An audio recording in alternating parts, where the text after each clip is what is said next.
DSC అక్రమాలపై Narayana certificate మాకు అవసరం లేదని Nellore city YSRCP in charge MLC Parvathireddy Chandrasekhar Reddy అన్నారు. ఆయన విఆర్ కళాశాల సెంటర్లో ఏర్పాటు చేసిన బిఎస్సి అక్రమాల వ్యతిరేక నిరసన దీక్షల్లో పాల్గొన్నారు. ఈ సందర్భంగా ఆయన ఛానల్ 9తో మాట్లాడారు.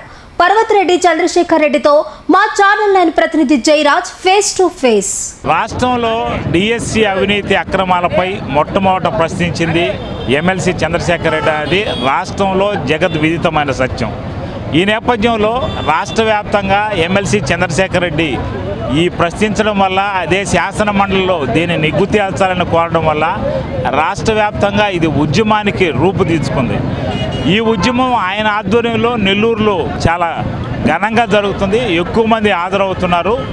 ఆయన పట్ల నిరుద్యోగులకున్న అభిమానం ఇక్కడ వెల్లడవుతుంది. ఈ నేపథ్యంలో డిఎస్సిలో ఎలాంటి అక్రమాలు జరిగాయి, అక్రమాల కారణాలు ఏంది, వీళ్ళు ఎలాంటి ఆధారాలతో నిరూపించారో ఒకసారి అడిగి తెలుసుకున్నాం. చెప్పండి సార్. సో మొట్టమొదటిగా నవీన్ అనే ఒక ఎస్సీఈఆర్టీలో పనిచేస్తున్నటువంటి ఒక అవుట్సోర్సింగ్ ఎంప్లాయ్. ఈ ఎస్సీఈఆర్టీ అన్నది డిఎస్సికి సంబంధించినటువంటి క్వశ్చన్ పేపర్ తయారు చేసినటువంటి విభాగం. ఆ విభాగంలోనే టైపింగ్ సెక్షన్లో పనిచేస్తున్నటువంటి నవీన్ గత కొన్ని సంవత్సరాలుగా అబ్బాయి అక్కడే పనిచేస్తూ ఉన్నాడు. ఆ అబ్బాయికి మొట్టమొదటిగా ఫస్ట్ ర్యాంక్ వచ్చింది. 2 సబ్జెక్టులు రాసే, ఒక సబ్జెక్టులో ఫస్ట్ ర్యాంక్, ఒక సబ్జెక్టులో 6th ర్యాంక్ వచ్చింది. 2 విభిన్నమైనటువంటి సబ్జెక్ట్స్లో టాప్ 10 ర్యాంక్స్ రావడం అన్నది అరుదు. మరి ఇలాంటి సందర్భంలో అతని ద్వారా ఆ చుట్టుపక్కల కోచింగ్ సెంటర్లన్నిటికీ కూడా క్వశ్చన్ పేపర్ లీక్ అయింది అన్నది అక్కడ ఉన్నటువంటి ఆరోపణ. సో దానికి సంబంధించి మేము అన్ని ఎవిడెన్సెస్ కూడా తీసుకున్నాము. అబ్బాయిని వాంటెడ్గా మేము ఎప్పుడైతే ఈ ఆరోపణలు చేసినామో వెంటనే ఆ అబ్బాయిని డిలీట్ చేసినారు. ఆ అబ్బాయిని సర్టిఫికేట్స్ వెరిఫికేషన్ కోసం పిలవకుండా కానీ వాటి వెబ్సైట్స్లో నుంచి ఆ అబ్బాయిని రిమూవ్ చేయడం కానీ జరిగింది. సో అదొక అంశం, క్వశ్చన్ పేపర్ లీకేజ్ అంశం. రెండోది స్పోర్ట్స్ కోటా. ఈ స్పోర్ట్స్ కోటాకు సంబంధించి ఎప్పుడూ లేనట్లుగా ఈ ప్రభుత్వం 2 జీవోలను తీసుకొని వచ్చింది. ఆ 2 జీవోలలో విచిత్రమైనటువంటి గేమ్స్ అన్నిటిని కూడా దాంట్లో ఇంక్లూడ్ చేయడం జరిగింది. ప్రధానంగా ప్యాకాటను కూడా దాంట్లో పెట్టడం జరిగింది. సో ఈ విధంగా ఆ గేమ్స్ని పెట్టడం ఒక ఎత్తైతే, ఈ గేమ్స్ ఆడే వాళ్ళకి ఎలాంటి సర్టిఫికేట్స్ లేకుండా, అంటే డిఎస్సి రాయబల్ల, మామూలుగా డిఎస్సి రాస్తేనే టీచర్ పోస్టులు వస్తాయి. డిఎస్సి రాయకున్నా నెక్స్ట్ టెట్ అనేది కంపల్సరీ. అంటే ఇప్పుడు ఆల్రెడీ టీచర్ పోస్టులు వచ్చిన వాళ్ళు కూడా పాత రోజుల్లో ఎవరికైనా కనుక టెట్ లేకపోతే ఇప్పుడు ఖచ్చితంగా టెట్ని వారందరూ కూడా క్వాలిఫై కావాలా. అలాంటి స్ట్రిక్ట్ నిబంధన అన్నది ఒకటి ఉంది. మరి అలాంటి పరిస్థితుల్లో ఈ ఆటలు ఆడుకునే వాళ్ళందరికీ కూడా డిఎస్సి రాయబల్ల, టెట్ రాయబల్ల, బిఎడ్ ఉండబల్ల ఏది కూడా లేకుండా ఆ పోస్టులు ఇచ్చేది కూడా ఫిజికల్ డైరెక్టర్స్, పీఈటీ పోస్టులు కాదు, స్కూల్ అసిస్టెంట్లు, ఎస్జిటీలు, ఏ సబ్జెక్ట్ కావాలంటే ఆ సబ్జెక్టు చదువు చెప్పేలాగా టీచర్ పోస్టులు అన్నింటినీ కూడా కట్టబెట్టేదానికి ఈ 2 జీవోలను తీసుకురావడం కూడా జరిగింది. ఆ 2 జీవోలను తీసుకొచ్చి దాంట్లో ఉన్నటువంటి రూల్స్ ప్రకారం కూడా ఫిలప్ చేయాల. ఎంత ఘోరంగా చేసినారంటే, 2 వేరు పిల్లల సర్టిఫికేట్లు తీసుకొని వచ్చి ఇంకొక పిల్లడికి జాబ్ ఇచ్చేసేయడం. స్కూల్ లెవెల్లో అంటే 8th 9th క్లాసులో చదివేటప్పుడు సర్టిఫికేట్లు ఉన్నా కూడా ఆ అబ్బాయికి టీచర్ పోస్టులు ఇచ్చేయడం, 25 సంవత్సరాల తర్వాత ఆ అబ్బాయికి ఉద్యోగం ఇచ్చేసేయడం. ఈ విధంగా అనేకమైనటువంటి అక్రమాలు. ఇవన్నీ కూడా మేము ఈ సర్టిఫికేట్స్ కానీ ఈ డాక్యుమెంట్స్ అన్నింటినీ కూడా ఎక్కడి నుంచి తీసుకున్నామంటే, ఏదైతే ఈ గవర్నమెంట్ వారు కేటాయించినటువంటి టీచర్ పోస్టులకు సంబంధించినటువంటి అభ్యర్థుల సర్టిఫికేట్స్ అన్నింటినీ కూడా వెబ్సైట్లో అప్లోడ్ చేసింది. వెబ్సైట్లో అప్లోడ్ చేసిన తర్వాత దాన్ని డౌన్లోడ్ చేసుకొని దాన్ని మేము రిలీజ్ చేయగలిగినాం. ఈ రోజుకి కూడా మేము ఇన్ని ఫేక్ సర్టిఫికేట్స్ని మేము ప్రజెంట్ చేస్తున్నాం కదా. మీరేం చెప్పారు మొట్టమొదటిగా, మీరు కనుక ప్రభుత్వం మీద కనుక ఎలాంటి ఆరోపణలు కనుక అసత్యమైనటువంటి ఆరోపణలు కానీ చేస్తే కేసు పెడతామని చెప్పి మీరు చెప్పడం జరిగింది. మేము ప్రూఫ్ చేస్తున్నాం కదా, అన్ని సాక్ష్యాలతో సహా మేము ఇవ్వడం కూడా జరిగింది. మీరు ఈ రోజుకి కూడా మేము అడిగింది ఏంటి, సిబిఐ ఎంక్వైరీ అడుగుతూ ఉన్నాం.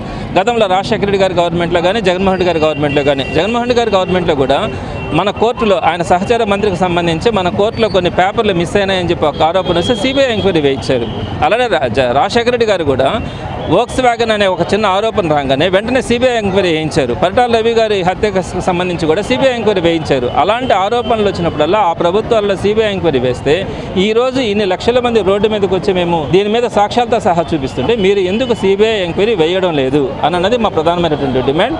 సిబిఐ ఎంక్వైరీ వేయాలా అన్నది మాత్రం వైఎస్ఆర్సీపీ డిమాండ్. ఖచ్చితంగా దీన్ని వేసేంత వరకు కూడా ముందుకెళ్ళడం కూడా జరుగుతుంది. మీరు సిబిఐ విచారణ కోరుతున్నారు. సిబిఐ విచారణని హైకోర్టు రిజెక్ట్ చేసింది కదా, మేము సిబిఐ విచారణ వేసేదానికి సిద్ధంగా లేమండి. దాన్ని సిబిఐ ఎంక్వైరీ వద్దు అని చెప్పి ఈ ప్రభుత్వం కొన్ని కోట్ల రూపాయలను ఖర్చు పెట్టి లాయర్లని పెట్టి ఆ సిబిఐ ఎంక్వైరీని అడ్డుకోవడం కూడా జరుగుతూ ఉంది. మీరు ఒక్క విషయం ఆలోచించాలా, అసలు సిబిఐ ఎంక్వైరీని ఎందుకు మీరు వేయకుండా నిలుపుదల చేస్తా ఉన్నారన్నది మీరు ఆలోచించాలా. సిబిఐ ఎంక్వైరీ మీరే వేయాలా, మేము ఫైట్ చేయడం ఏంటి? ఇంత ఆరోపణ వచ్చిన తర్వాత, ఇంతమంది ప్రజలు రోడ్డు మీదకి వచ్చిన తర్వాత మీరు ముందుకు రావాల్సింది పోయి మేము కోర్టుకు వెళ్తే ఆ కోర్టులు అడ్డుకుంటున్నది ఎవరు? మీరే అడ్డుకుంటున్నారు, మీ లాయర్లను మీరే అడ్డుకుంటున్నారు. కాబట్టి తప్పకుండా కూడా సిబిఐ ఎంక్వైరీకి మీరు ఆహ్వానించాలని అన్నది కూడా మా డిమాండ్. ఇటీవల కాలంలో నెల్లూరులో పర్యటించిన మంత్రి నారాయణ వాళ్ళు కావాలని దాన్ని గొడవ చేసేందుకు ఓర్వలేకనే చేస్తున్నారని నారాయణ ఓ పక్కన, అదేవిధంగా సోమిరెడ్డి ఓ పక్కన అసలు మీరు పని లేకుండా చేస్తున్నారని ఆరోపిస్తున్నారు. దాని మీద నారాయణ గారి నుంచి అంతకంటే ఎక్కువ ఎక్స్పెక్ట్ చేయలేం కదా. లోకేష్ గారు తప్పు చేస్తున్నారని, తప్పు జరిగిందని నారాయణ గారు చెప్పలేరు, ఏ ఎమ్మెల్యే కానీ ఏ మంత్రి కూడా చెప్పలేరు. మీ సర్టిఫికేట్స్ కాదు కావాల్సింది వీళ్ళందరికీ కూడా. మీ సర్టిఫికేట్స్ మీరు ఇచ్చుకునే క్లీన్ చిట్స్ కాదు, ఒక ఎంక్వైరీ జరగాల, అది కూడా నిష్పక్షపాతంగా ఎంక్వైరీ జరిగి ఆ ఎంక్వైరీ ద్వారా మీరు నిజాయితీపరులంగా చెప్పుకుంటే అందరూ కూడా విశ్వసిస్తారు, ప్రజలు విశ్వసిస్తారు. మీకు మీరు సర్టిఫికేట్లు ఇచ్చుకునే దానికి మేమంతా కూడా ఎవరు కూడా ఈరోజు చెవుల్లో పూలు పెట్టుకునే దానికి కూడా సిద్ధంగా లేరు. కాబట్టి సిబిఐ ఎంక్వైరీ అదైతే కేంద్ర ప్రభుత్వ ఆధీనంలో ఉంటుంది కాబట్టి అది కూడా మీ కూటమిలో ఒక భాగస్వామ్యమే కదా కేంద్ర ప్రభుత్వం కూడా.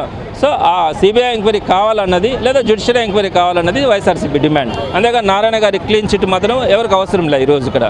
సరే, ఇవాళ కూటమి ప్రభుత్వంలో మోసపోయిన వాళ్ళకి మీరు ఎలాంటి భరోసా ఇవ్వబోతున్నారు? తప్పకుండా ఎవరైతే మోసపోయినారో ఈరోజు ఇక్కడికి కూడా మదనపల్లె, చిత్తూరు ఆ ప్రాంతాల నుంచి అంతా కూడా నష్టపోయినటువంటి అభ్యర్థులందరూ కూడా ఈ శిబిరానికి రావడం కూడా జరిగింది. వారందరూ కూడా మేము ఒకటే హామీ ఇస్తా ఉన్నాం, తప్పకుండా కూడా తప్పు చేసిన వారిని శిక్షించడంతో పాటు అన్యాయమైనటువంటి మీ అందరికీ కూడా ఉద్యోగాలు వచ్చేంత వరకు వైఎస్ఆర్సీపీ పోరాడుతుంది. వైఎస్ఆర్సీపీ వచ్చిన తర్వాత కూడా మీకు ఒకవేళ కనుక ఈ ప్రభుత్వంలో న్యాయం జరగకపోయి ఉంటే వైఎస్ఆర్సీపీ వచ్చిన తర్వాత మీ అందరికీ కూడా న్యాయం చేస్తుందని కూడా తెలియజేస్తా ఉన్నాను. ఇది ఎమ్మెల్సీ పర్వతరెడ్డి చంద్రశేఖర్ రెడ్డి చెప్తున్న మాట. రాష్ట్ర ప్రభుత్వం జరిగిన డిఎస్సిపై సిబిఐ ఎంక్వైరీ చేయాలి. దీంతోపాటు సిబిఐ ఎంక్వైరీతో పాటు ప్రభుత్వం దీనిపై స్పందించాలి. నారాయణ క్లీన్ చిట్ మాకు అవసరం లేదని ఎమ్మెల్సీ పర్వతరెడ్డి చెప్తున్నారు. కెమెరామ్యాన్ జోషితో జయరాజ్, విఆర్సీ సెంటర్ నుంచి.